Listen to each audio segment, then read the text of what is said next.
Voilà déjà 20 ans que la toute première saison de La Nouvelle Star a été diffusée sur M6.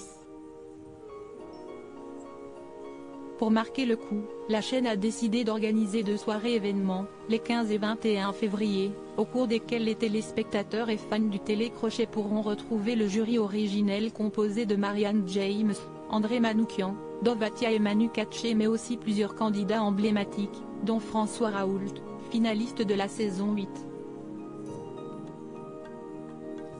Depuis toutes ces années, le chanteur a néanmoins changé son fusil d'épaule et évolue aujourd'hui dans un tout autre domaine. 2 ans après son passage à La Nouvelle Star, ce passionné de musique avait sorti son tout premier single puis, quelques mois plus tard, son premier album. Malgré un enthousiasme débordant, il n'a jamais rencontré le succès escompté. Lors d'un entretien exclusif accordé à Gala et publié le 8 février 2023, l'ancien chanteur assure pourtant ne pas regretter d'avoir tenté sa chance. « Je m'étais toujours promis de tenter ma chance un jour depuis le collège. Les études m'ayant éloigné de cet objectif, j'ai fini par travailler dans des grands groupes et puis un jour, lassé de ce quotidien métro boulot dodo, j'ai décidé de tout plaquer pour tenter ma chance. »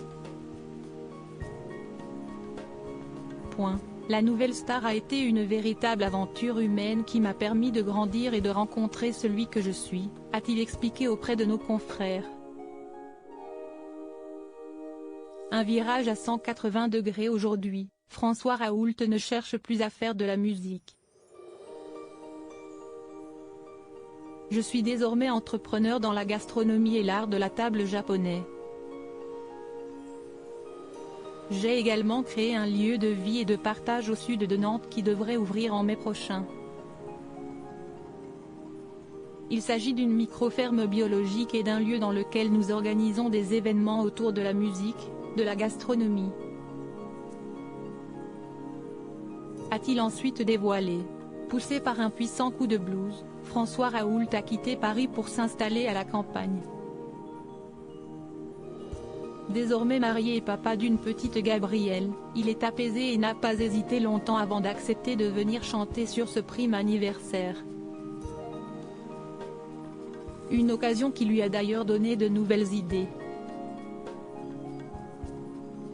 J'avais un peu d'appréhension avant ce prime anniversaire, je ne savais plus si j'étais encore capable de chanter et ce fut un bonheur de revivre cela. Une piqûre de rappel électrisante. Désormais, j'ai l'esprit clair et apaisé et je suis prêt à reprendre le chemin des studios. Il me faut trouver une nouvelle équipe, a-t-il conclu. De nouveaux projets musicaux seraient-ils en perspective? Affaire à suivre.